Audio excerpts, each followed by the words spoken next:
Hi, my name's Jordan Banks and I'm a Lee Filters ambassador, and I'm here today to talk to you about a shoot I recently did with Lee Filters in Snowdonia National Park.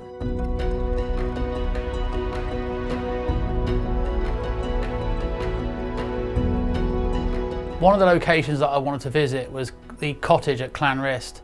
It's a pretty famous location, and at the right times of year in autumn especially, the leaves turn a bright red, so it was high on my list to shoot this. I'd wanted to see it, I'd seen it in the news all over for quite a long time, so I thought I wanted to go and get my own take on this shot. Unfortunately, when we turned up, the weather had been pretty windy the previous few days that we'd been shooting.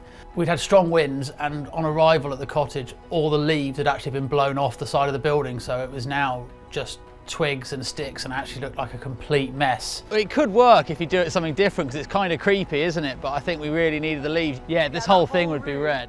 But I reckon we go and try and find the waterfalls up on the lakes. If we can get into location in 45 minutes, we're good.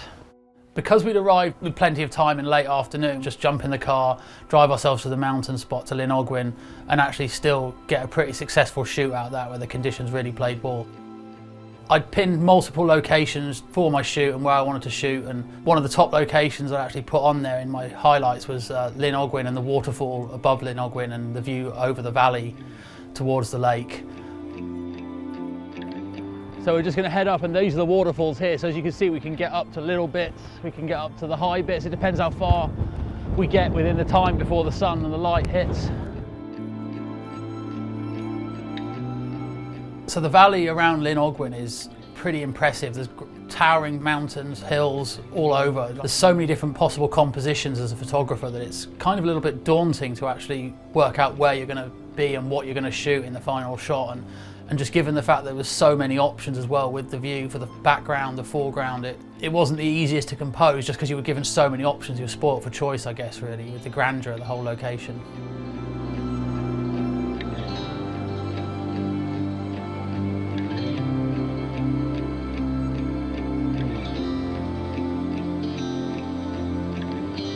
So the reason I chose this location as my final spot, I was able to get myself close enough to the waterfall to get that perfect lead-in line that actually sort of sweeps you through the scene and then takes you to the lake and then the mountains and then obviously into the clouds. I was really happy with what I got here, and the use of lead-in lines is one of the most important aspects of photography, to bring you into the image and give that effect of, depth. So that's why I primarily chose this location as the final shot. So the lead-in line in this shot is primarily the waterfall, the way it sweeps in from right to left and drags you then through into the middle of the scene and towards the lake and the mountains in the distance. There is a slight use of the way I formed the rocks on the left-hand side. They're sort of leading you in to the waterfall, which sort of adds this dimension of extra depth of sort of bringing you in either way. So depending on the viewer's orientation or just how they picture it in their own mind's eye and where they start off in the frame, you're sort of, no matter what happens, you're dragged into the frame and then shown out as well through the sky and the lake and the mountains.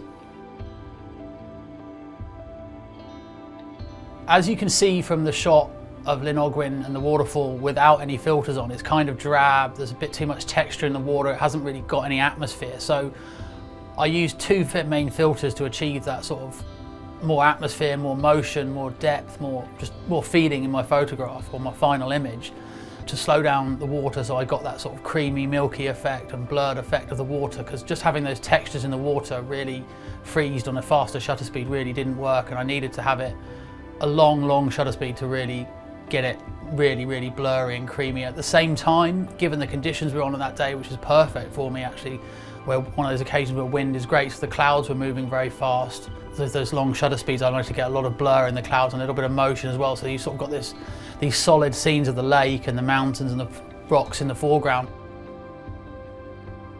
Just putting an ND filter on doesn't correct exposures for highlights and things like that, so while I was fine with my foreground and midground, the background and the sky was still a little bit blown out, so I needed to use an ND grad filter here. I used a medium 0.9 neutral density grad filter on the sky, and this is primarily just to hold back the highlights, because were I not to have put this on, it would have blown out the highlights and the sky and the clouds would have been indistinguishable and just a white sort of mess, maybe with a little bit of tone. But this has allowed me to get an even exposure throughout the scene. While it may not always look that way to the naked eye, when you actually put it in front of a camera, it becomes clearly obvious. So you really did need that neutral density grad filter to hold back that sky and get an equal exposure throughout the frame.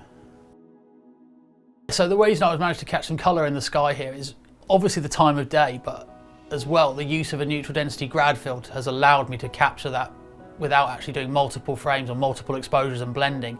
In camera I've managed to get a perfect exposure throughout the scene that has also captured the true colours, which for me is one of the most important things in photography. I'm not a massive believer in stitching things together and taking multiple photographs and putting them together of different skies, even if it is actually the same scene as it were. I like to use the camera to get as anyone would see, or as the naked eye saw it, and just as a realistic version of what can be done and how beautiful the world can be and what the scenery around us is like. And this is one of the reasons that I'm so predominantly such an advocate of filter use, and Lee filters in particular, just because they hold those colours so true as well, and they give those balances and really bring out the reds and blues and pinks and magentas and this sort of thing that I want in my sky colours, assuming the conditions grant them to me. So following the shoot, I'm pretty happy with the results I got from the day. I think they probably could have been better, but that's just purely because of the conditions. They weren't exactly as I'd wanted, but obviously in landscape photography, that's one of those things that keeps us coming back, and it's no guarantee that the first time or the second time or even the third is going to work. It's just a matter of, there's a lot of luck involved. I am super happy with this shot though still, and I have got what I wanted, but it's definitely due to the use of filters and Lee filters that I've managed to get this effect, because had I just turned up and not had a neutral density filter with me, the shot really would have been, it wouldn't have been a keeper. It probably would have never seen the light of day anywhere. So all in all, I'm pretty happy with the shoot. I think the only thing that could have been improved was maybe the fact that I just got a little bit better light, but that's one of those things.